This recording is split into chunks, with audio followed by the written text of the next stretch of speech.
নামাজের ওয়াজিব 14টি আয়াত শরীফ পুরা পড়া সাথে সূরা মিলানো রুকু সেজদায় দেরি করা রুকু হইতে সোজা হইয়া খাড়া হইয়া দেরি করা দুই সেজদার মাঝখানে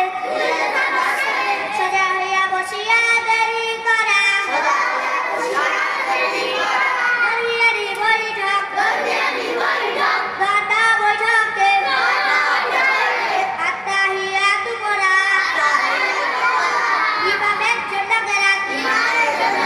আস্তে এবং জোরে পড়া ভিতরে নামাজে দুয়ায়ে কুনুত করা জানাজার নামাজে ছয় ছয় তাকবীর পড়া প্রত্যেক ফরজ নামাজে প্রথম দুই রাকাতে কেরাতের জন্য নির্ধারিত করা প্রত্যেক রাকাতে ফরজগুলি তারতিব ঠিক রাখা